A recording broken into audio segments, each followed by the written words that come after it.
Buenas tardes a todos y todas. Perdón por los minutos de demora.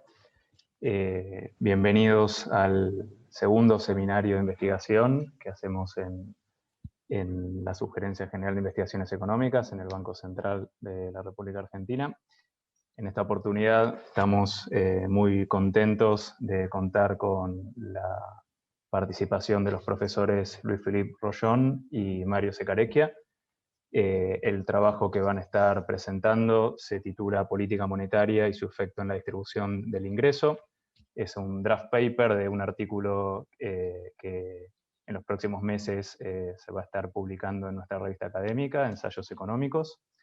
En este caso, el expositor va a ser el profesor Louis-Philippe Rochon, que es doctor por la New School for Social Research, donde obtuvo el premio Frieda Wunderlich Award for Standing Dissertation por su disertación sobre dinero endógeno y economía post-keynesiana. Actualmente se desempeña como profesor titular de economía en la Laurentian University de Canadá. Es editor jefe de la revista Review of Political Economy.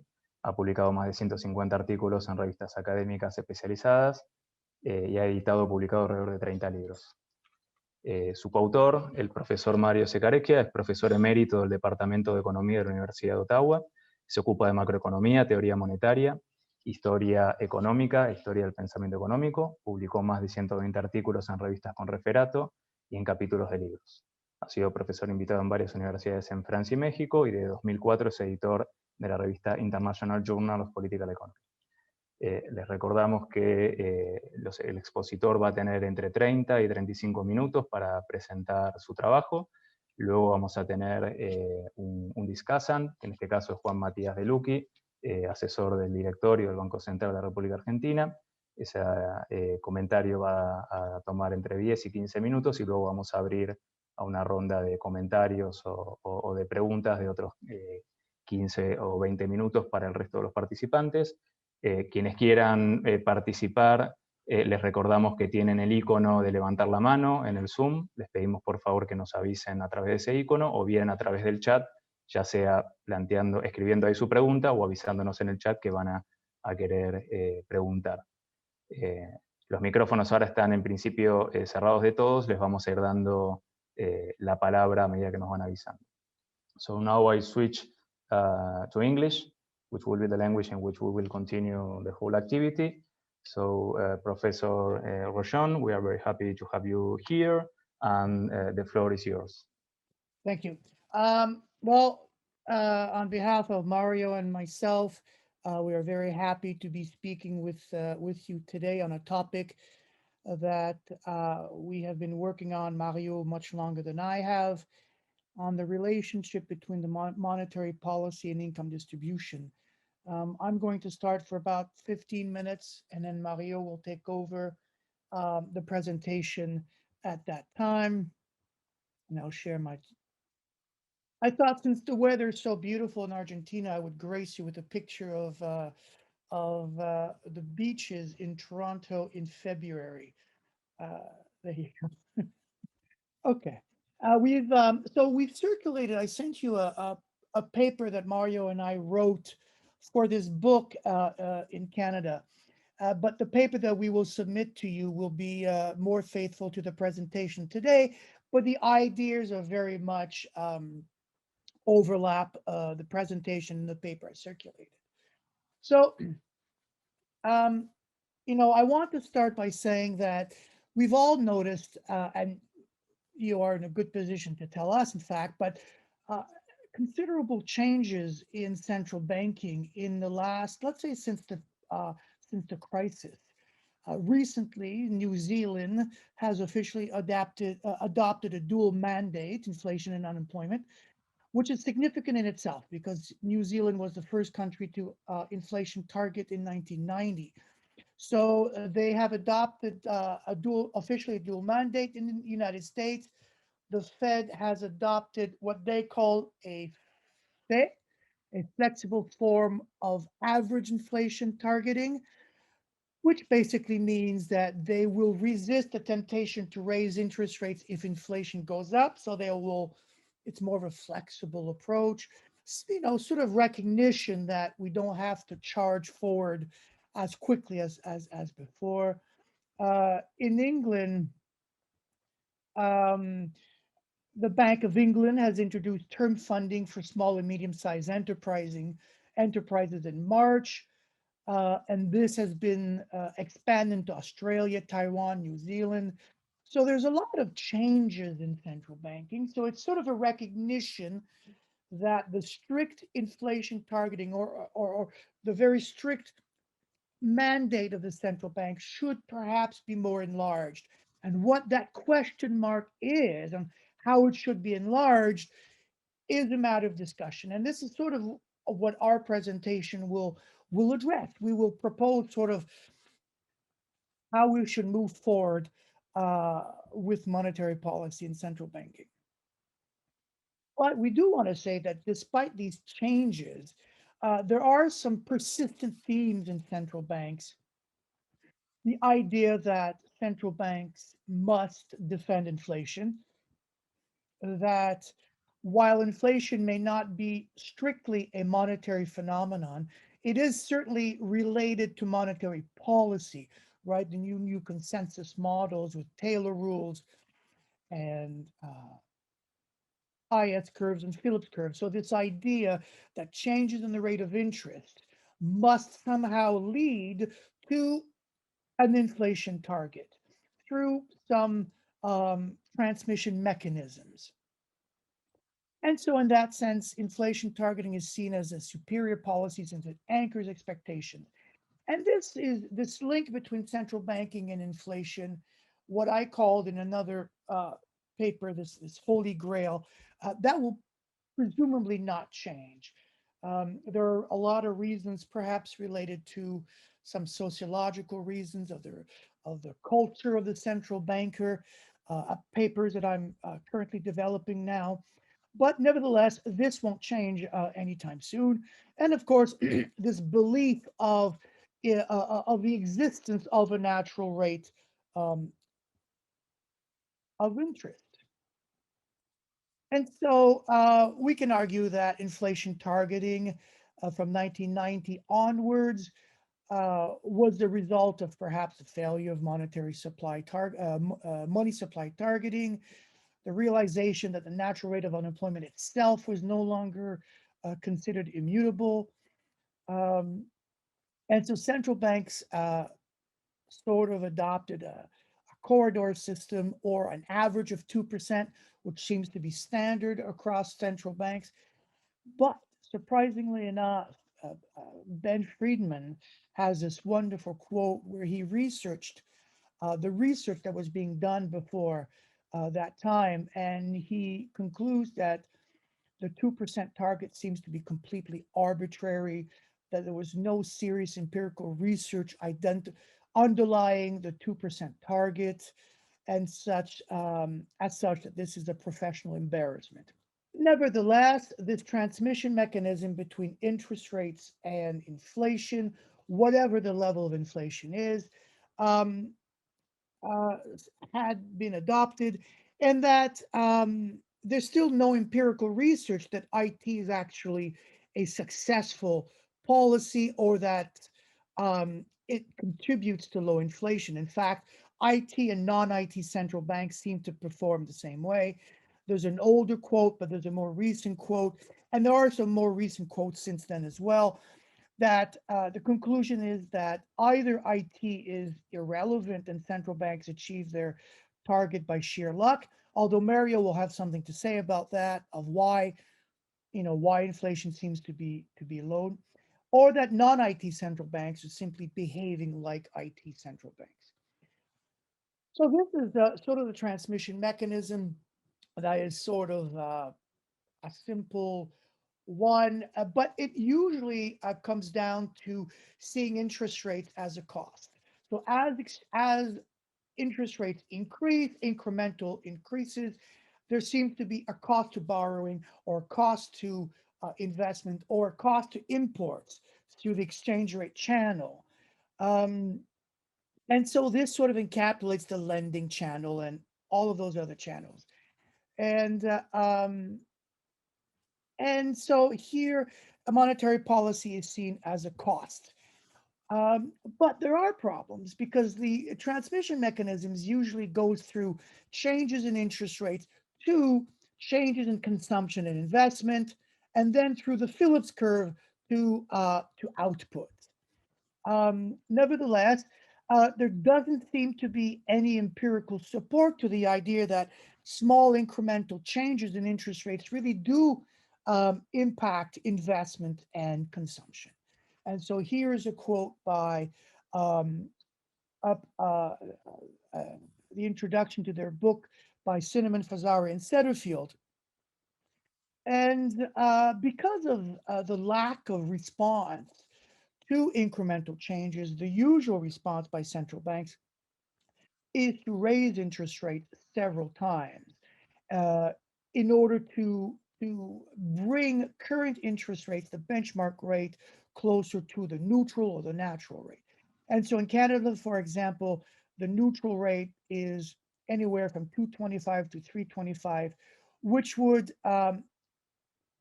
require, sorry, not 8, but 11 changes to interest rates to bring it, no, sorry, 8, that's it, 8, a minimum of 8, up to 12 changes in interest rates, which begs the question of whether that really is a neutral rate, because after 12 rates, presumably the accumulated increases will have, could have an important impact on the economy.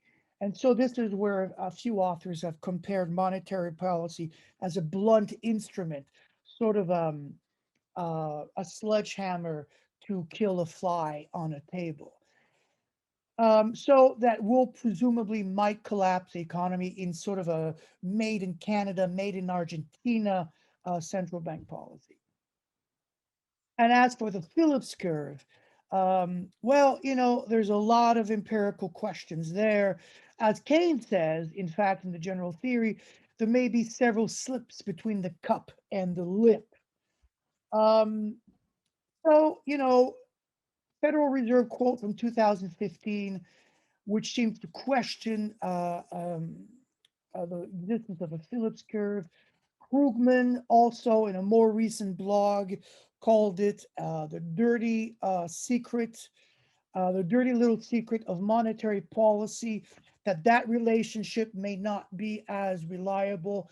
Claudio Borio, there's also the BIS. There's a lot of quotes here on this. And of course, a recent paper by Bob Solow in my former journal, the Review of Keynesian Economics, as well. And this quote from 2018, which basically concludes that without the Phillips curve, monetary policy is in a lot of trouble. How do you explain how changes in the rate of interest leads to changes in output if that relationship is questionable, and then further if that Phillips curve relationship is questionable? So there is a black box here, and this is the black box that we'd like to talk about. And so the post-Keynesian view is about exploring one of these slips between the cup and the lip. In particular, we'd like to talk about uh, the income distributive channel of monetary policy.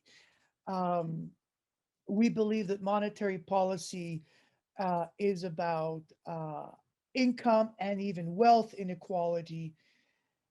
And there's a growing interest in this in the mainstream literature. Lots of central banks are talking about it. The Bank of England had a conference on the topic a year ago. So, but here the conclusion is somewhat interesting. For them, any impact on income distribution is short-lived and a transitory, short-lived, and as such can be ignored from the perspective of monetary policy. And this is where post-Keynesians differ greatly, because we believe that the impact can be long-lasting. In fact, we might even talk about some sort of structural change happening here from the persistent impact.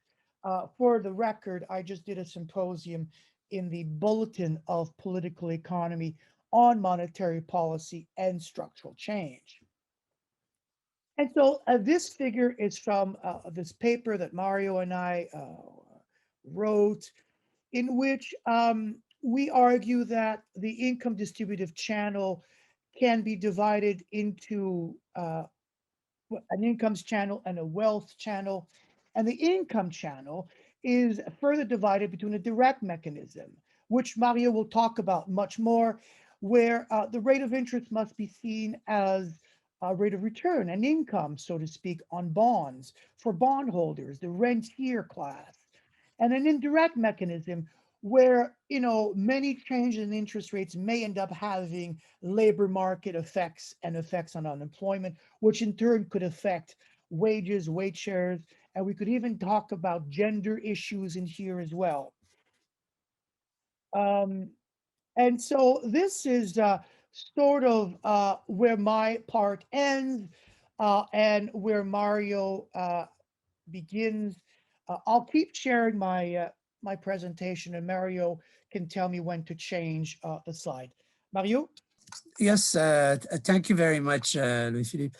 Let me go on here. Now, I'd like to perhaps begin by mentioning that I've been working on some of this stuff for literally, you know, like decades here, since the mid-1980s. And as one who is, as I say here, an avid reader of central bank statements, reports, and all that, in fact, ever since central banks began to establish the primacy of combating inflation over all other types of goals, starting in the late 1970s, what we find is there's a kind of mantra that is repeated over and over and over in these speeches, that price stability, that is to say, in the form of, in fact, there was even a debate as whether it should be 2, 0. In Canada in the 1980s, in the late 80s, it was supposed to be zero inflation that was being defended. And then they finally anchored it to this 2% rule. But whether it's low or zero, but steady inflation, whatever, what they argued was that that kind of inflation environment is such that it maximizes social welfare via basically enhancing the standard of living of, and indeed productivity in particular. In fact, there were studies done as to the importance of the productivity effect under a low inflation environment. And we wrote about that and indeed criticized it going back to the 1990s, for instance. And even recently, we wrote a paper on this whole question because we were, in fact, asked to debate whether the current mandate of the Bank of Canada is an appropriate one. And in fact, in Canada, as I said, it has been repeated over and over and over. And yet, there's really very little evidence, in fact, that there is a strong relationship between low inflation and productivity growth. Indeed, the only real study that was seriously done that included primarily data in the old days, this is going back to the 1980s, that looked at data from the 1970s during the, the stagflationist kind of era there of oil price shocks and so on. Well, it's extremely limited and biased to a period where, of course, we had inflation going up, jumping up because oil prices went up internationally. And that brought down both, as you could imagine, it brought down growth and productivity growth while the inflation rate went up. So obviously you get this kind of inverse thing, but it was only specific to that era. And yet it stayed on and it lingered because it sold well, okay? Now, regardless of all this, what we do know, though, is that contrary to this belief that everybody is better off in terms of higher, productivity, if you wish, or higher standard of living, there are clearly winners and losers that are even recognized by the mainstream economists in terms of starting with the redistributive effects, of course, of inflation itself, since we know it hurts creditors and also favors debtors. But moreover, there is a recognition of how changes in interest rates impact on wealth holders through asset price effects here. Louis-Philippe, could you could you go on with the next slide? Now, as I said, there's really a wide literature on the wealth debt distributive effects, but there's practically no analysis, extremely little analysis on the income distribution effects of monetary policy that have been adopted to combat inflation during a period going back, as I said, if you look at it since the 1970s, so for over 4 decades now, we have been, in fact, living an environment that is somehow conditioned by what happened during that adjustment or traverse, as I referred to it there, between the higher and lower inflation environment, which is, of course, something that is of extreme concern, as I wish to argue, to post-Keynesian economists in particular.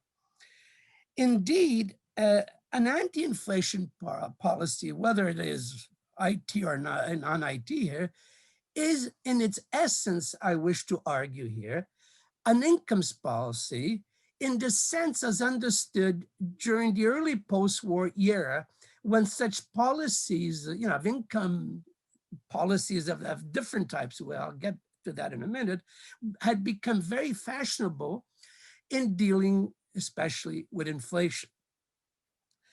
Hence, contrary to this sort of old monetarist belief that one can simply control the money supply from a helicopter to control inflation and achieve some specific, inflation target, it is widely understood by central banks that to actually effectuate changes in the inflation rate, as Louis-Philippe has indicated, we must go through, we must change the interest rate here, a la Taylor rule, for instance, or whatever.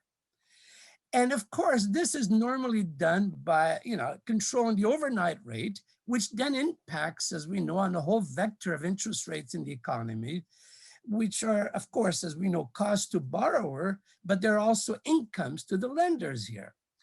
And this elementary two-sided nature of interest rates is critical to understand, as I wish to argue here, the nature of inflation targeting. Louis-Philippe, could you please get on to the next slide? Now, monetary policy, and then more specifically here, inflation targeting regimes are incomes policies because both of them, because of the direct, as I will argue here, and both the indirect impacts of incomes of this policy, on certain social groups. Now, the first one is sort of obvious and, as I said, almost trivial here and tautological, which of course is that if you implement a policy of combating inflation, via some specific reaction function here of central banks, eventually it's going to impact on the incomes of asset holders and the, or rentiers, if we want to call them that, in the economy. Now, this could be both the relatively wealthy households possessing high, accumulated savings, but they could also be the more organized and higher income groups of workers who participate in private group pension plans, just like at our own university as a good example, to assure more comfortable retirement. Now, we have used different measures over the years to observe the effects of monetary policy. One of them could be just by looking at real long-term interest rates and how they evolve, in real terms here over these periods. We also use some different measures that, especially with Marc Lavoie, I have worked on since the 1980s, literally, which goes back to the original Passinati, what we call Passinati index here, whereby it's the difference between the real rate of interest, some indicator of that, and productivity growth, or the modified Passinati index that we discussed, for instance, in our paper in 2019 in the Bulletin of Political Economy, which is in fact related to the original measure that Passinati had proposed in order to maintain, over time, constant values of assets in terms of labor units. I will not get into that right now, except to say here that we did try different measures. And indeed, what is clear, of course, is that when you do that, we get a better sense of what has been going on, because the actual measures of rentier income or interest on income, and the national accounts is highly misleading. I mean, we don't even include the interest on the public debt in there, etc. So it's clearly problematic, and this is why we've focused on these other indicators. Louis-Philippe, could you please move on? Yes, this is one example, just in terms of just looking at real interest rates. Please go on, Louis-Philippe, but we'll skip all these things. I will not go. These are two measures that we use here of the Passinati gap, I call it, or index here, which is the spread between, as I said, the real interest rate and either productivity growth or real wage growth, because of their implications. Now, I will not get into the technicalities of these measures, because it involves having to make certain assumptions about how, for instance, if you take the original Passinati one, we assume a kind of Harrod neutral technical change, where at a fixed capital kind of labor ratio, we are able to measure these effects.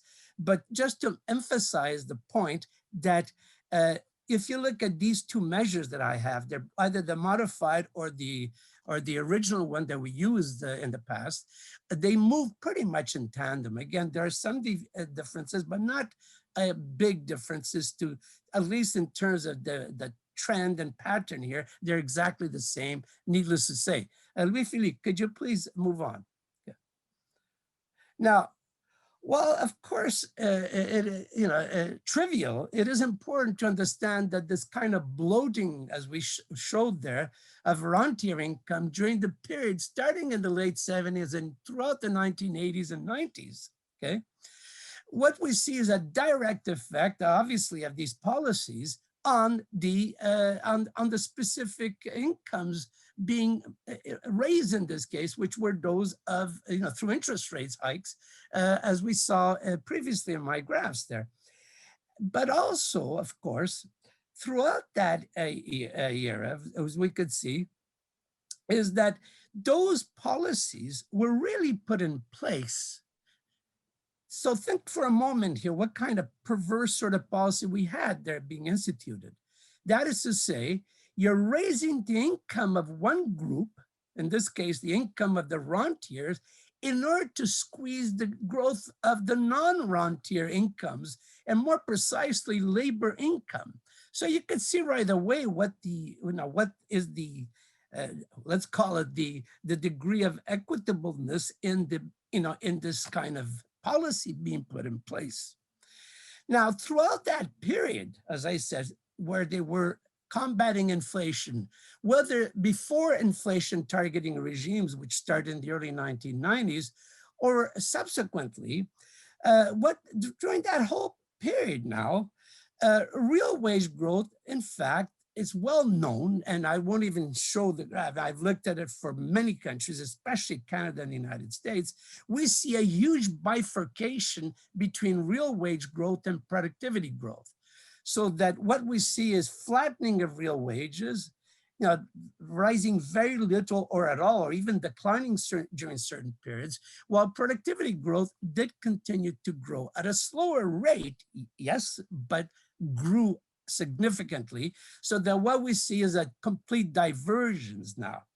And this, in fact, was for two reasons here. Could you please, Louis-Philippe, go on to the next? Now, first of all, much of the period of the 1980s, even before IT, and then throughout what we call the strict IT era, and then what became the so-called flexible IT period before the global financial crisis, what we find is that unemployment moved in the exact same direction as you would expect with rentier income. With these huge increases in interest rates, these had dramatic effects also on the unemployment rate.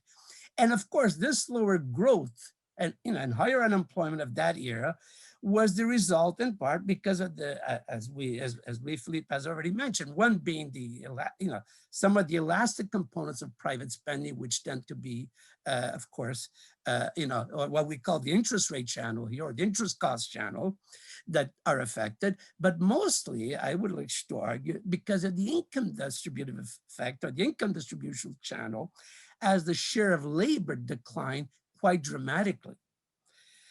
Now, in fact, even when the unemployment rate did eventually begin to decline, the share of labor income, as in fact, I will show you in a minute, took an even sharper dip now throughout the the inflation targeting era, officially. Louis-Philippe, please go on. So here's the unemployment. Okay, just go on to the next. Unemployment. Yeah, this is a good one to take a look at, which is the evolution of the share of wages or of labor in the national economy in Canada. And what you could see is for the earlier period when they were fighting inflation, you start to see that trend decline, okay? Then by the late 80s, it started to go up again, and then it just collapsed. In fact, the peak is literally 1991, which is interesting, which is when Canada, or the Bank of Canada, adopted officially inflation targeting. And as you could see throughout that era, we could see that the share of labor just collapsed and then stabilized at around the bottom, and it went up a little bit after the financial crisis.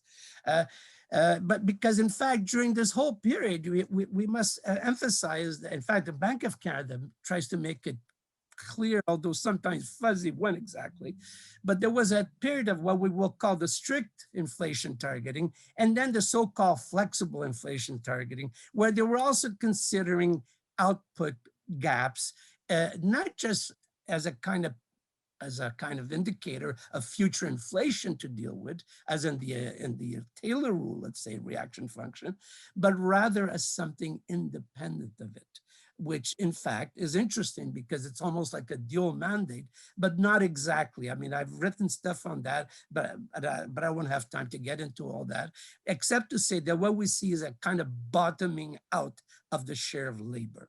Louis-Philippe, please go on to the next. Okay, so if one looks at, in fact, actually, I was giving some numbers there. If one looks at the chart there, we were in the early 1990s at 61% of GDP for the share of labor, and it just went down to bottomed out at 54%, and more or less, as we saw there, gravitating around that, especially after the global financial crisis. Now, there's yet another very important reason as to why, in fact, what we've had is, in fact, a pure incomes policy aspect of this IT regime. And this is because inflation targeting policy is, and it's emphasized over and over and reiterated over and over, that it is about anchoring expectations of inflation and ultimately trying to incorporate that expectation by influencing wage bargaining, and their outcomes over time. Now, the inflation anchor of 2% for, let's say an inflation target, which has been so many times hammered, okay, by the central bank's communication strategy, for instance, here in Canada, is there in order to make it a credible target, quote unquote, but it also assumes the role of what we could call a guidepost, okay? Let's say in the Canadian labor market, when formulating wage demands throughout that era. Louis-Philippe, can you please move forward?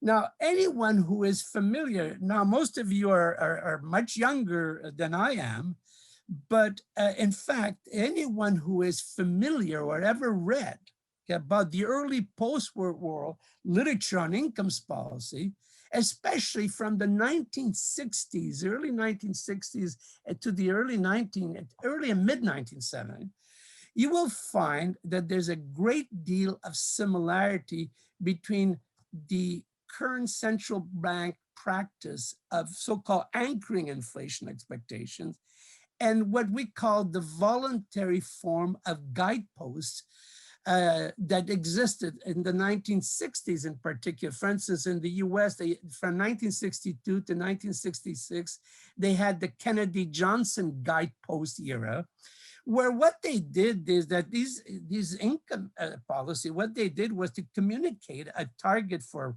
prices and incomes growth, with the guideposts being justified primarily, however, on income distributional grounds and equity considerations, not by arbitrary, as as indeed Louis-Philippe mentioned earlier there, the 2%, where does it come from? As Benjamin Friedman criticized in that earlier quote from Louis-Philippe there. And these people, they formulated it on the basis of how to assure that over time, wages would grow in tandem with productivity while maintaining some inflation target or desired norm for the inflation rate over time. By, in a sense, as I said, making income, taking, let's say, whatever rule that they would follow in terms of norm, in order to have it so that it is distributionally neutral in those days between primarily wages and profits. Again, I will not have time to go through it, but I would be happy to discuss some of these ways they achieved it. Now, what I wish to argue is that inflation targeting and setting some norm, in this case, the 2% rule, for instance, through its announcement effect of that target, the central bank, really what it does is something similar to those guideposts, because what it does is it promotes a labor market behavior that anchors expectations and establishes a reference point for wage bargaining. Louis-Philippe, please go on to the next. Now, under IT, the central bank can become, effective enforcing, it could enforce its inflation target, and also, in this case, act as a guard against worker militancy by promising to conduct any kind of preemptive strikes anytime it feels that the inflation rate is above target, by doing what? By threatening, of course, to raise interest rates significantly and, shake up the labor market by raising unemployment. So this kind of threat is always there. And obviously, what we have seen in Canada is that nominal wage growth seems to have become very sticky and attached to that 2% inflation target, okay? Which for the central bank is, of course, seen as a success. However, this ensures, yes, relatively stable real wages in Canada, but it also guarantees that real wages, really, those increases will never catch up with the growth in productivity, thereby entailing, as I have shown, a long-term decline in the share of labor, which in the present context of negative real interest rates would imply, in fact, a rising long-term corporate markups. So here we see the share of profit now rising, but wages shares have kind of got stuck down there. In the current IT regime, clearly, there's no mechanism to get wages to catch up with long-term productivity growth. Because if wages were to begin to pick up, the central bank, if it would stick to inflation targeting, would try to suppress wage growth. Again, doing the usual thing that it did in the past, which is raising interest rates and generating higher unemployment. Louis-Philippe, please go ahead. Now, because of its income policy aspect, IT regimes are structurally biased against labor. They tend to keep rates of unemployment much above a meaningful full employment rate of unemployment because, in fact, of its exclusive mandate of just keeping that inflation rate capped at whatever it is, in this case, 2%. A high or full employment monetary policy can potentially reverse the negative consequences of a single objective of inflation targeting, let's say, on income distribution, by strengthening labor's bargaining position and bringing real wage growth to align more closely to productivity growth. Now, the recent monetary policy changes, as Louis-Philippe has mentioned, in New Zealand, and the recent change of policy at the US Fed just last August in its explicit support of a maximum employment are good examples of dual commitments. But as you can see, those tend to address primarily the wage profit aspect of income distribution and not the rentier aspect. Now, there are other proposals in support of non-discretionary interest rate, let's say interest operating rules here, that would focus instead strictly on the relation between rentier and non-rentier incomes. As I said, the most important is the Passinati Rule, which both Marc Lavoie and I have been writing about for a long time. And the version that we most, let's say, is most popularized, and in fact, is in some ways analogous to trying to apply the same kind of rule, think of it, between real wage growth and productivity growth. Remember, if you want to maintain the share of labor constant, you know, at least in the large picture here, you want to tie real wage growth to productivity growth. And you could do the same kind of exercise in terms of rentier income, and which is what I call the first Passinati rule here. That is to say, real interest rates and the difference between real interest rates and productivity growth. If you could keep them to zero, that would keep it on a steady path in terms of shares of rentier and non-rentier income. Now, there are different versions. As I said, we also have the one between real interest rates and real wage growth there, because that does, as I said before, also has other factors, but it doesn't change very much. It doesn't really make a huge difference, as we saw in terms of the actual calculation of these spreads. The second rule is the Smithen rule, which is somewhat more nebulous because he has not always been fully consistent in his writings over the years. But the operating rule, the interest operating rule, would be reduced essentially to pegging the real rate of interest at a low constant level, in many ways very similar to the Passinati rule, because of course, if you tie the real interest rate to, let's say, a long-term growth rate and productivity, you're going to end up with something similar to what Smithen would also propose. So in some regards, they're very similar, though they're coming from very different perspectives here. Now, the last to discuss of these non-discretionary rules is the so-called Kansas City rule, which also eliminates central bank actions because it would simply set the nominal overnight rate to zero. And now, neither John Smith nor Mark and I have been strong fans of the latter because there are problems of stability conditions with this third rule, but also because, this, in a sense, leaves open the whole question of income distribution here. Okay, it could go in all kinds of directions. So in that regard, it doesn't really address it very well. Although we could understand the logic of some of their analysis. Louis-Philippe, please go on to the next. Now, we have written, as I said, a great deal on this Passinati rule.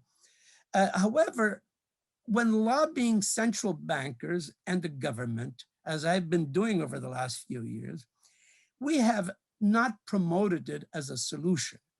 In fact, though not completely rejecting IT policy, of course, we have also, in fact, we have always defended a dual or a multi-goal mandate, because while giving priority to fiscal policy in dealing with recurrent crises and achieving full employment and a desirable, let's say, distribution of income, there is also a role for monetary policy as an added tool of macroeconomic policy in the economy.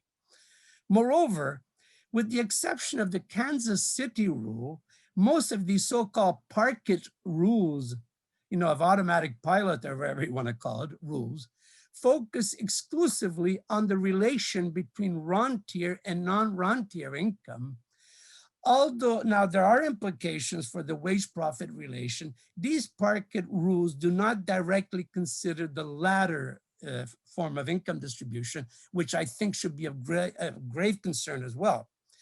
As we have shown, in fact, in recent papers that I've written with colleagues, In fact, just recently, we did one for an institute in Montreal that is debating this whole issue of the mandate for the Bank of Canada right now that will be renewed this year.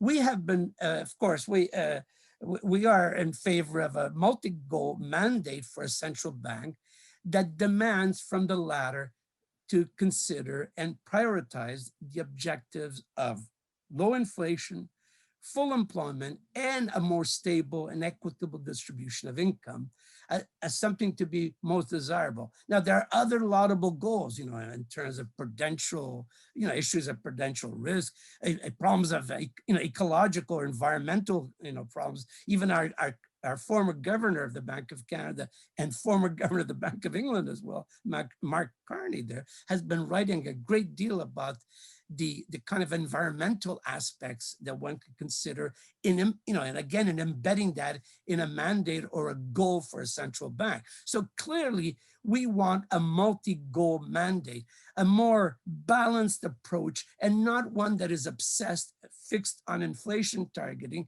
which has created a lot of problems that we could discuss in our conversation.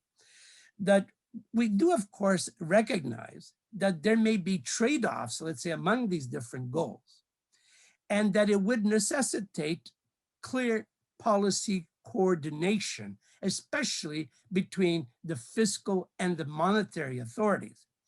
But clearly, as an arm of government, a central bank should play a complementary role in achieving such desired multi-objectives that I think will give us a much better or more balanced approach.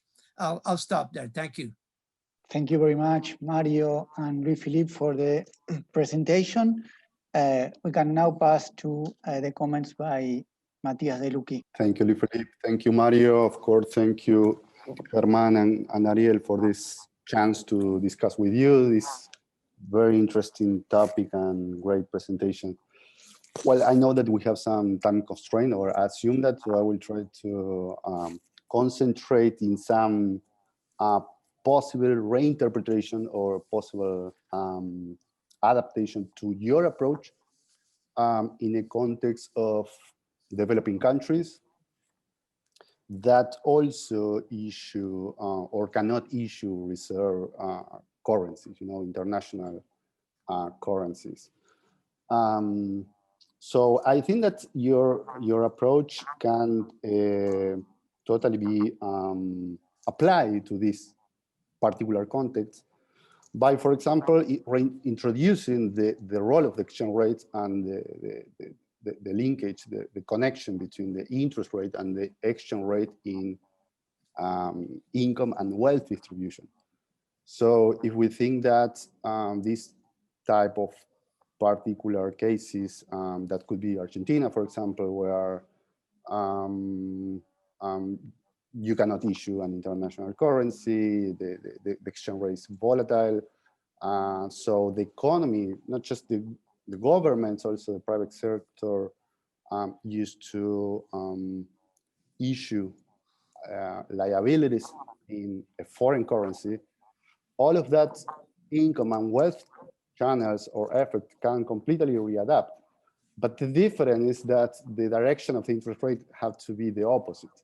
So in this case, eventually, if you reduce the interest rate, well, the central bank probably or could induce an increase in the exchange rate. And when saying exchange rate, I'm thinking in the domestic price of one unit of foreign currency. In that sense, we usually think the exchange rate. So maybe that this change in the monetary policy will or can or may induce an increase in the exchange rate, so that will increase in the local currency the interest on that dollar-denominated asset, for example. So that could be the direct channel that you say. But also you have the indirect channel, of course, because usually the empirical evidence suggests that devaluations are contractionary. So it's a way to reduce the level of output, and of course the level of employment. So also you have that possible indirect channel or effects you mentioned by contracting the economy. And finally, also the wealth effect is possible, but by the same reason that at the beginning, if your assets are denominated in a foreign currency and your exchange rate increase, well, the value of your portfolio in your currency will increase. So I think that it's totally possible to adapt that.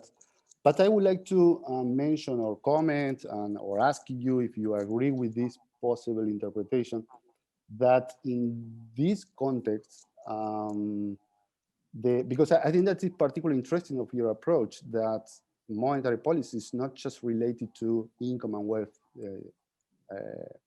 distribution, also is, if I'm not wrong, or I'm not understanding, what you say that is the way of the government or the central bank to manage or to administrate the distributive conflicts.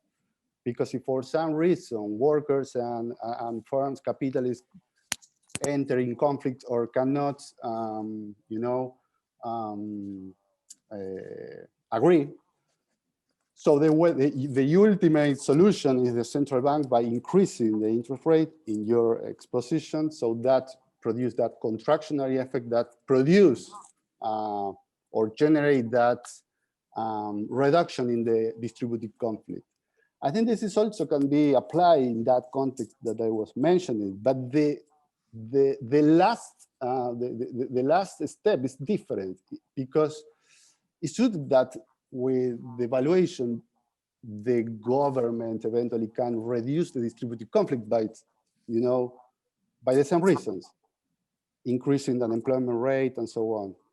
But the difference is that while in the Canadian case, for example, is stabilizing in nominal terms, in a context like Argentina, is destabilizing, you increase the level of inflation rate. So in this sense, the real side of the economy and the nominal side are not going the same direction that in the Canadian case. So I think that I would like to add this comment to, or some extension of your approach. If you want, you can reply to Matthias, and then we will collect some questions from the audience. I'll just go first. I'll just have a few comments. Yes, you're right. I mean, one of the problems that Keynesians, heterodox people often have in presenting their work is neglecting to a large degree specific issues dealing with Latin America, especially the exchange rate. I mean, I did a full undergraduate degree with barely any reference to open economies. It's just, it's just not something that was taught a lot in school, and even in the United States when I did my PhD, despite the presence of, I never took classes with Lance Taylor. So you're right. There is an opportunity here to discuss more the exchange rate, more specifically pass-through effects, for example, that we didn't deal. And I think this is something that we could add to our paper, in fact, at least to say, and certainly we're not the experts on these issues, you guys are, but I think that we certainly have something to say about it. Mario? Yeah, actually, I appreciate your comments, except for the very last one. I wasn't sure if I understood it right, but I'll get to it in a minute. But I do appreciate very much, Matthias, what you've said. Absolutely. And in fact, it's interesting because, although Louis-Philippe is right that, most heterodox economists, at least from the, let's say the industrial countries, whatever you want to call them, right? They're often completely, what is it, almost autistic, kind of a view here of the rest of the planet. So in that regard, I very much appreciate your points here. But it is true, Canada, just to take an example, is also an open economy, very much so. We have a floating exchange rate. It's a pure, officially in Canada, we have a pure float since 1998, a pure float. But we used to have we've had a floating exchange rate ever since after the Second World War, let's say from 1950 all the way to today. We've even under the Bretton Woods system, except between 1962 and 1970, when we had a quasi fixed exchange rate with the US dollar in this case. And there was some bands there, but otherwise, even like in the 1950s, we used to have, under the Bretton Woods system, we had a floating exchange rate, okay? And we have worked with that a great deal. But I completely agree. There are clear constraints.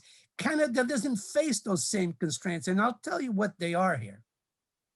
One, and unlike Argentina or certain Latin American countries in particular, okay, we do not have, we are not indebted very much at all, extremely minor, in foreign denominated currencies. It's almost zero, I mean, it's very little, okay?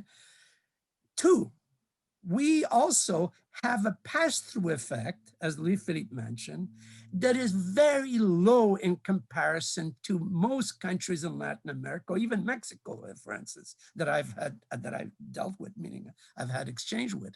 So these two factors put a huge constraint that even Canada, which, as I said, is a pure float, so I mean, it goes all over the map, our exchange rate, yet we do not face the same consequences at all, okay? Because of those two factors. Now, one has to try to address that, otherwise we're gonna lose control. It's obvious. I mean, I couldn't agree more that this makes it very difficult to pursue certain types of policies, okay? Pro-growth, pro-real wage growth, especially, policies in an environment where you are heavily indebted in a foreign currency that could squeeze you to death all the time, okay? So how do you get out of that is the issue. I don't have a simple answer, obviously. I mean, this is also the sort of same kind of debates they're having over like MMT versus Latin America. I'm sure it's the same kind of problem again. It's because the institutional environment, whatever you want to call it here, is different, between, let's say, North America and South America. And that, of course, makes all the difference in some cases. I completely agree, but this is where you have to be able to, how do you get out of that trap? That's why I call it, okay, is the issue, okay? So that's the problem there. I don't have a solution for you, but it's obvious that we know where you should go, the solution, I mean, towards where you should go, okay? And with one of them being, obviously, I mean, the pass-through is a kind of, it's an institutional thing that even across Latin America is not quite the same, by the way. There are differences, and historically they've evolved too. Like even Brazil used to be extremely, like it was an extreme case of it, but it does, as I said, it kind of come down, relatively speaking, let's say, okay, in terms of these pass-through effects, for instance. But on the issue of foreign debt and all that, and denominated in a foreign currency, well, that's how at some point there has to be some way. I have had, and so has Louis-Philippe, in fact, we've had a lot of contact with some colleagues, we've been there a few times in Ecuador. As you know, Ecuador, in some sense, is an extreme case, right? It's a completely dollarized regime here, okay? And yet what we saw, especially under Rafael Correa's regime there, if you go back a while, okay, they were able to implement a number of things and do things that one finds surprising. Now, part of that is because, of course, they benefit from oil exports. That's a thing there in the context of a period when you have high, or rising oil prices, for instance. But it's not just that. Just to give you an example, to avoid using foreign currency, they were trying to get people to adapt, to adopt, excuse me, certain types of, like for instance, to transact even through say debit card kind of thing from their phones, even, implement, certain types of institutional changes here in such a way to facilitate the transactions without having to necessitate a foreign currency through liquidity means that are otherwise needed if people are just holding on to these cash, which you normally find, especially in the informal economy. So that's a problem that is, again, is specific, but they were attempting to do something about that. Now, there's no simple solution here because obviously this is a whole history of dependency that has to be reversed, the way I see it, in order to be able to assert oneself and have that autonomy in terms of policy, okay? But as I said, I don't have a simple answer, but there must be ways in which one try to reduce this tendency, which has become a trap for many countries, in having to find themselves with the original sin there of having borrowed in a foreign currency and getting stuck with it over time. Okay. Now, there's another thing that you did mention, which has to do with the, if I understood it well, which has to do with the, the wealth effect. Well, this is exactly it. Yeah, I completely agree. The foreign currency effect, obviously, once you have this depreciation, you get into a lot of trouble. I completely agree with your points about that, so I won't even mention. There was one, however, about how you manage conflict here in terms of, distribution conflict here, okay? Well, it's interesting that it all depends. To me, it's maybe we're putting the carriage before the horse here. I mean, the reason why you have these sort of conflicts, okay? I mean, what we've gone through in our case here is a good example of where it wasn't because, let's say, inflation all of a sudden popped there because workers got militant, let's say in the 1970s or whatever, okay, that led to this kind of, reaction, rather because oil prices triggered a big change, okay, and people are trying to respond to that at the time by, trying to raise wages. And guess what the central bank does? Then it becomes an impediment for them to reestablish a more equitable distribution, if you want to call it. Okay, so the problem here is that central banks have become an impediment through their policy. They are an obstacle for working people to be able to capture a share of this growing pie, productivity here. Okay, and that is the problem with these policies. And I'm convinced that that is something that is it's good for Canada if we could deal with that, just as I think it would be good for Argentina to deal with that. Okay? It's not, instead, as I said, what we don't want is when there are these distributional changes, huge distributional changes, they are actually exacerbated, as we saw with our IT policy in Canada. During the period of IT, we've had the worst collapse in the share of labor. So that is the problem. And I think, as I said, central banks should be at the service of the people. They're not necessarily, to squeeze as much as you can out of these working people. Okay, and that is the actual rule here. Now, I'm not sure if I understood correctly your last point about, when they're trying to raise interest rates, that it actually increases the inflation rate. I'm not. Could you please repeat that? Perhaps I misunderstood it. Yeah, the idea is that exactly because of the exchange rate pass-through yes. to inflation. Yes, so of course. You devaluate to manage the conflict, yes. the distributive conflict. But okay, you can do that eventually. Eventually is, I'm saying, and you cannot do, I'm saying that a possible mechanism, but at the same time, you are increasing the growth rate of all of nominal variables. So in that sense, this is stabilizing. But in your case, in It's countries not, like yeah, Canada is precisely the way to reduce inflation. This is just No, I understand now. Okay, I thought you were saying something more than just that at some point. Yeah, well, I agree with you. I recognize that to be a very serious problem to face.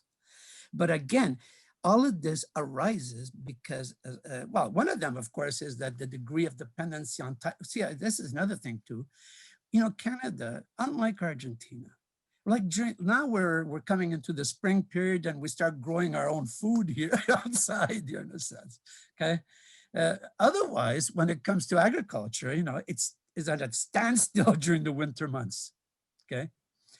And clearly, okay, we are heavily dependent on imports from not just the United States, which is, of course, where the bulk of these goods, like from California or whatever, you know. We also have our own. You know, there's actually a lot of production of in greenhouses, even in the winter months, but still, in comparison to the bulk of the certain products here, you know, fresh fruit, whatever, they come from all everywhere. Even Argentina, we get lemons. I bought lemons from Argentina, you know. So I'm just saying here that we get all kinds of stuff here. We are heavily dependent on that, and yet the pass-through effect is so mild in comparison. Now, one has to look at what is going on then there. It may not, obviously it's a problem for monetary policy here, for sure, I understand. But it's also a problem in regulating these industries. In what way? Maybe there's huge monopolistic kind of behavior in these, you know, let's say in the type of imports that you're getting, okay, which presumably are not the same that we are importing, by the way. But we are even more susceptible than you are, and yet we don't have the same effects. Okay, so as I said, I don't have a solution for you, but this whole issue of the pass-through, we know that it has to do with institutions that are set up and how they trigger these effects domestically. And that's where you have to go at. That's not just, this is not the central bank's role directly, but surely those who are address issues of antitrust or God knows what, you know, all these other matters, okay, you know, of industrial organization especially, are matters that should in fact be addressed and better regulated so that in fact maybe some of these effects would not appear, or at least would not be of the same nature. Maybe we have more competitive industries here where they absorb some of the shocks from the exchange rate, let's say, which you do not. You know, I mean, I don't know what the answer is. I don't know enough about Argentina, but all I am saying to you is that these are factors that one should consider, which have nothing to do with the central bank here, obviously. Yeah. I'm not sure answer. Oh, sorry. No, we can collect, because we are running out of time, we can collect some questions from the audience. I noticed that Jorge Carrera wants to participate, so let's start with this. With him, sorry. Hola. Hello, Mario. Hola. Hello, Louis-Philippe. Well, thank you very much for your excellent presentation, and I must say, very provocative presentation. I refer to a more general point that we went on recently, that is the role of the central bank. When we analyze a general panel of the behavior of central bank nowadays, we can try to analyze what is the real or the implicit mandate of central bank around the world. And we find that there are at least three things that are important nowadays. One is price stability, the other one is GDP stability, real GDP stability, and the other one is financial stability. And the weight of these three targets has been changing in the last 20 years. You have shown that. But always we have this policy instrument, the modern policy instrument that is not monetary aggregate, that is interest rate. As Mario said, it's a two-sided instrument. And we can agree that, of course, high interest rate, as Louis-Philippe said, are bad for distributive reasons, and that low interest rate are good for employment and growth, of course. But there is also a role or a an important effect of low interest rate, that is the possible creation of asset bubbles, or the increase in the price of financial assets and real estate. So this means that when you are putting a lot of emphasis that are the nowadays central bank in financial stability, you are the problem of having a financial bubble. And the problem is that markets are addicted to low interest rate. And the problem is how to go out of this possible bubble.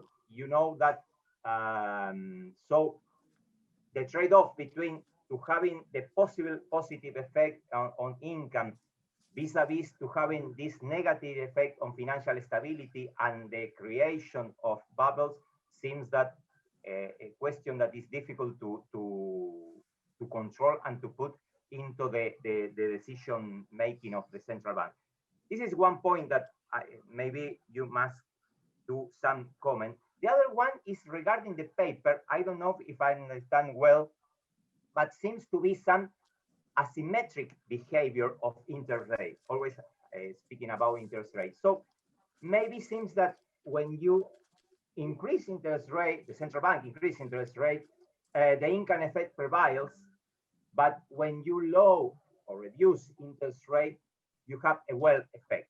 But at the end of the day, seems to be that always the rentiers are the beneficiaries of this movement in the interest rate. So my point is how you can complement then this problem that the using of interest rate, even a permanent low interest rate, could have in distributional effect. Thank you. I'll just go quickly. We have a lot, we could speak a long time on this topic. And in fact, I did talk about this recently in a webinar, and you are absolutely right. That we didn't quite mention wealth effects today, although we didn't mention it in the diagram. We are very aware of it. I've talked about that in other webinars, more specifically. And I absolutely believe in this asymmetric role. I've talked about other places as well. And as for asset bubbles, let me say, Mario might have a different answer, but I am adamant that low interest rates do not lead to asset bubbles. What I mean by this is this. I think it's unfair to link accommodative, whatever you want to call it, low interest rates to asset bubbles. I think asset bubbles, asset inflation, all of that is more like, yes, there are these repercussions, but I think that asset bubbles are more the result of a lack of proper regulations. And so, yes, low interest rates in the current situation leads to all sorts of repercussions, wealth effects, etc. But I think that that is more the result of dismantling regulations, liberalization, and all of that. That's my position. So if I'm going to be provocative, I'll say, no, you're wrong. But, just to be clear, to give a fuller answer, I've always said that. I gave a paper, my God, some 10 years ago, the Eastern Economic Association, defending that position precisely. I don't know what, I saw Mario nod. We've never discussed this, but I saw Mario nod. No, I did not. Actually, I think we very much agree. Maybe I won't say that that has very low interest rates have no effect on asset price. Obviously, they do by definition. Yeah. No. But I did say, yeah, they are. Of course, but yeah. But Jorge, what you're referring to is more in terms of, like, for instance, here in Canada, we do have a fairly huge housing kind of bubble right now, okay, and that has been fed, by the way, because not just because of low interest rates, it's also because it's pandemic, how it's working out. You know, if people are buying houses rather than living in condominiums where they don't have to see people around them. You know, so there's all kinds of things going on there that are affecting the actual housing market. But what is very, I'm old enough to, I started my studying economics in the late 60s, and believe me, during that era still of, you know, Bretton Woods and all that, where nobody feared controlling financial markets. What has happened as Louis-Philippe, and I completely agree with him on that for sure, which is that starting in the 1970s, okay, and it just has gone, it's all part of that same overall thing, you know, neoliberal, whatever you want to call it, okay, kind of movement, okay, that took hold. And we see that in terms of how they deregulated so many sectors, including, of course, the, you know, housing or in other finance. So what I am saying here is that the answer to that is not to raise interest rates necessarily and keep them high, but the other way around, which is, you know, you could keep them low as long as you regulate these sectors that tend to go off into, you know, explode there for all kinds of reasons. And instead of feeding it more and protecting it, which especially during this crisis, we have seen it big times, because all these policies of QE, which we are very ambivalent about. I mean, we don't buy any of that stuff. What they do is they protect asset prices or boost them. And ironically, a good example of this, and it happened also in the housing market, just at the beginning, and here in Canada, I could assure you, but also in the US that I know quite well, what we saw is both housing prices initially, but also like in Toronto, let's say in the case where Louis-Philippe lives there, okay, or even here in Ottawa, housing prices actually were falling initially. Then there was a complete reversal. We saw the stock market collapse initially, just to jump up in April by like 20%, whatever, you know, over a short period. Because what happened was that once they instituted QE, it started to kind of build up demand for these assets in such a way that it actually moved it in the opposite direction and then sped to a speculative kind of, you know, world where, because of government deficits building up savings in the system, and most of those savings are going to the high income earners, okay? What you see is that it's feeding even further that speculative market, reinforced it big times. But again, is that because of interest rates? I would say not really. It is because of QE as an example, but also because of the nature of these markets, once again, that if in fact they were better regulated, as they used to be, by the way, you know, if you go back 5 decades and more, okay, they actually did not behave that way, or certainly not to the same extent as they do today. Yeah. Yeah, I'm sorry. Yeah, go ahead, Louis. Sure. Let me just add something about that. You mentioned real estate.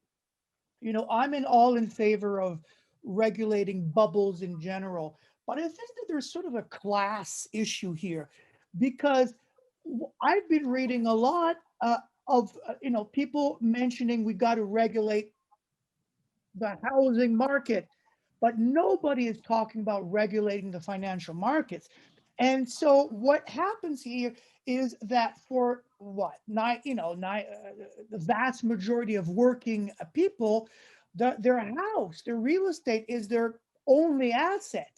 So when you're talking about regulating housing market, which I'm not completely opposed, but not talking about regulating financial markets, you really, I think, targeting working class people who have one asset and then letting rentiers and their wealth go unchecked. I do want to say that I find that there's a hypocrisy here in talking about regulating one bubble and not the others. I may be wrong, but I don't read much about. If anything, you know, we applaud when financial markets hit new records.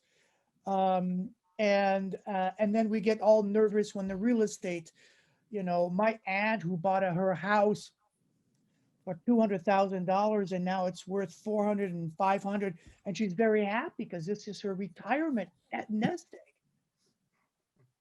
Anyways, I don't know what Mario thinks about that, but I do wanted to say that. Yeah, absolutely. I mean, I don't have any problems with what you just said there. I mean, obviously, there's, you know, at least in this country, the middle class, quote unquote, we have privileged houses as a means to somehow display your, not just, I mean, it's a part of, you know, there's all kinds of factors. Actually, Argentina in some ways is similar to Canada for one reason, because, you know, you've been a country where there's been a lot of immigration also historically, but much earlier in some ways. While Canada, we're still getting a lot of immigration today.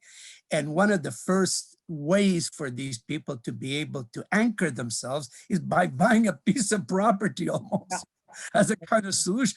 Now, you could say what you want, but these are not people who are, you know, living off, you know, rentier income here or anything like that, okay? So, but this is a kind of culture, whatever you want to call it, you know, kind of, you know, behavior here that is specific perhaps to Canada and the United States in particular, okay? But what is true, of course, is that I mean, what's the alternative? What we've seen under inflation targeting over the last 30 years is very obvious. The only way you're going to have growth is through bubbles. In fact, it was Larry Summers in a nice paper that he wrote, that he presented at the IMF some 7 years ago. I remember commenting on it, where he was saying exactly that. We need more bubbles in order to generate growth. That's not what we want. I mean, especially given the perversity of it in the financial markets, as we've seen today even. Okay, so I completely agree with you, but it's not, you know, you can't possibly, you know, like, as I said, I understand perfectly the point, but I don't think that, you know, what we're saying really questions that, except to say that, you know, try to say, restrict monetary power for what it should be, and, you know, and have those as objectives. Financial stability is an objective, but at the same time, you cannot just simply do it, as Louis-Philippe said, with that kind of hammer or sledgehammer or whatever there, through the interest rate. There has to be some more intelligent way to do it that is less, or rather more civilized and less, you know, abusive, if you want, of the population than through, you know, interest rate policy. And that's called fiscal policy. Well, yes. Gabriel Michelena wanted to ask some questions too. Oh, hello, Gabriel. Hello. Hi, Louis-Philippe. How are you doing? Now we meet in person. No, I have a brief question. You regard to the IT, the inflation targeting policy, as with a bias against labor income because of the adjustment mechanism is obviously unemployment.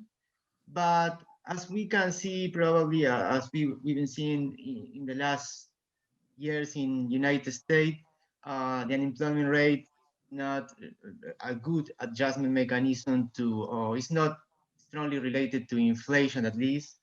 So when we had to explain these phenomena in America regarding low inflation levels with, well, non-inflation and low unemployment, we have to rely more on structural explanation like globalization, financialization, or even institutional factor as lack of unionization and so on. So I don't know exactly how these particular phenomena or economic effects apply to Canada, but if you can explain a little bit more about it, it would be great. Thank you. I will let Mario answer, but I do want to say that in the latest issue of Mario's journal, we have here a paper by Gabriel Michelena and also Fernando Toledo, who's also on here somewhere, I saw. So I did There's only Pablo who's missing. Yeah, well, Pablo's not at the central bank, so that's why he's not here. So I did want to say, and it's nice to put a face to the name. So Mario, if you want to answer that. Okay, yeah. Please be brief. because we want to collect as many questions as we want. Okay, as we can, so please be brief. I will try to be as brief as possible. Thank you. Thank you. Completely. It's obvious that, first of all, what has happened to labor share is not just the central bank policy. There are other things that have gone on. That have been going on, like, you know, you talk about globalization, trade liberalization, all of that is part and parcel. But indeed, in fact, central bank policy of low inflation has also been a reason why it has, like, remember, this is a competitiveness game here we're playing. So what you have is central banks playing the role of trying to deflate economies in order to compete, you know, with foreign countries all the time, compete with the Chinese or whoever, you know, I mean, this is a reality. So as I said, it's true, but central bank policy is part of that overall thing. Do not abstract from it, I would say. But it's very clear, okay, that central bank policy plays a role, because in Canada, if you were to ask most people what they expect the inflation rate to be, let's say for next year, even after this pandemic, I am convinced they're going to say, oh, maybe 2%. Yeah. Okay. Because it has become ingrained. Yeah. Okay. So, and that is the problem, because what I am saying here is no matter what happens, even if they are on target with the inflation rate at 2%, that means real wages cannot grow in this environment. And that's the same in the United States, by the way. We have had low, you know, unemployment rate, even in Canada. I didn't show you I had a graph there, we're going to look at, but it got down to the level of the late 1970s. You know, we had very high unemployment like in the 80s and 90s, and then it's been coming down. Then we had the financial crisis back up a bit, but, you know, as I said, but just before the COVID crisis, the unemployment rate had reached the lowest level, okay, in like 40 years or more, okay? But look at real wages. They've been flat almost for 40 years also. That is the problem. You could have growth, but real wages don't grow with them, with that growth.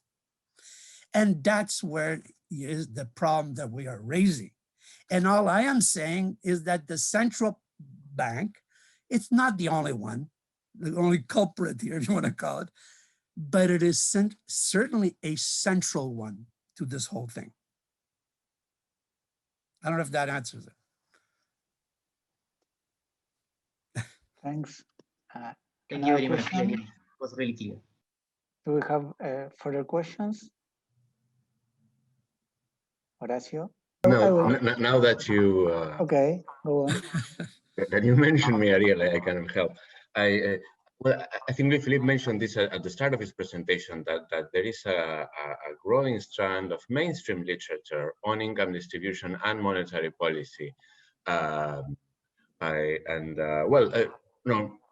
Really just like to hear his take on this, because to my mind, it partially, I mean, it covers some of the topics in your presentation. So how you know, what's your take on this recent strand? Because I think, the idea, I think this literature touches on the point that a lot of the standard thinking of monetary policy works through intertemporal substitution, but that income effects are just as important or more important. And I think this literature to a certain extent is with that. So I don't know. Yeah, thank you. Well, in fact, I think that this mainstream literature dates to about 2010. So it started really after the financial crisis. And I think it was a difficult topic to ignore. Strangely enough, Canada, the Bank of Canada still has not done serious studies on this. And I've had conversations with, I think, the former Caroline Wilkins, who is the former deputy governor. Deputy governor.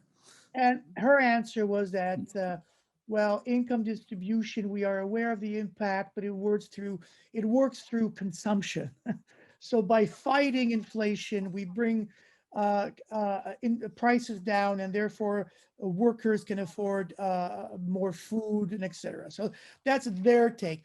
But in terms of what Mario and I were talking, I am absolutely impressed with a lot of the literature out there, and they repeat, like you said, a lot of the things that we talked about, and they do talk about the direct effect, the wealth effect, the indirect effect, and it's really quite interesting. Draghi, Benoit Curé, the Bank of England, they've done what I consider is really quite good work.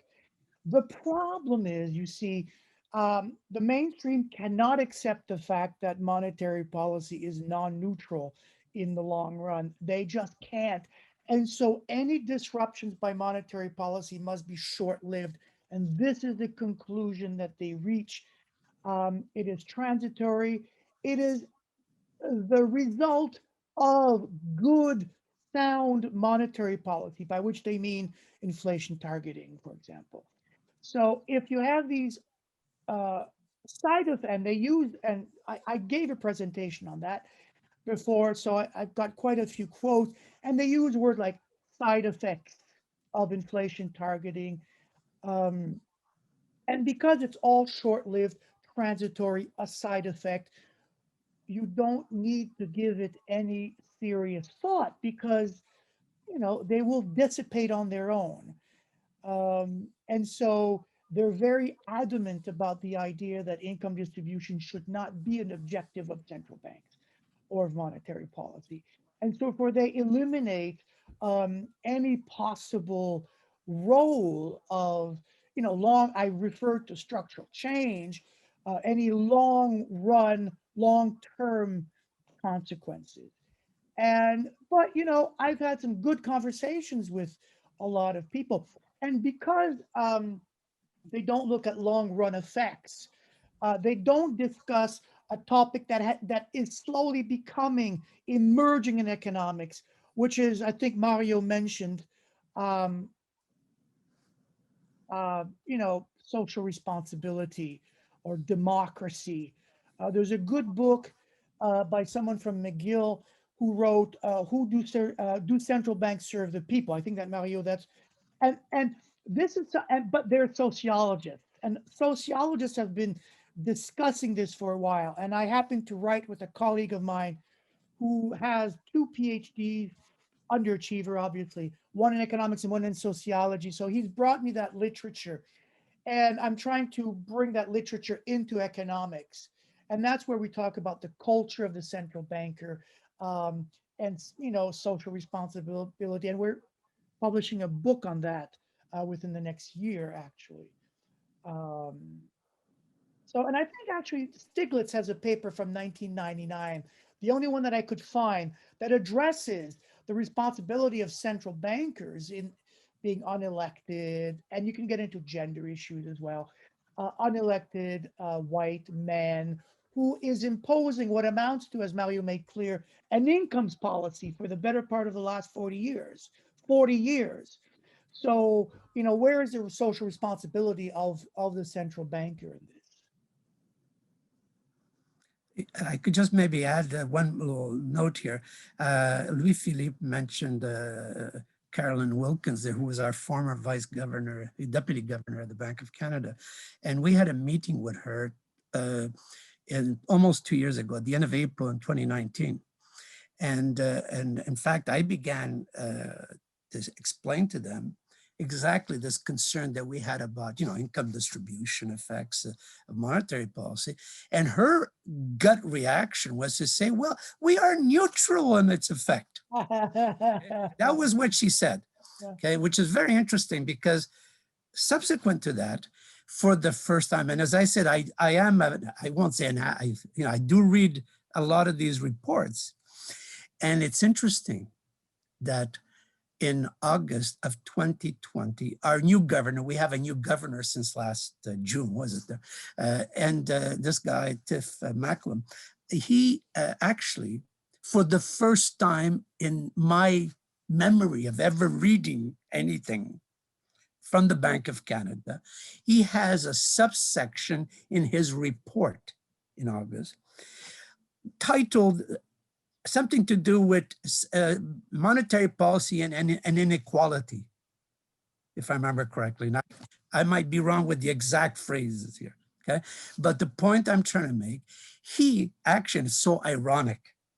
He tries to defend QE because this is the first time the Bank of Canada did engage in quantitative easing. We did not even do it during the global financial crisis. But this time they did.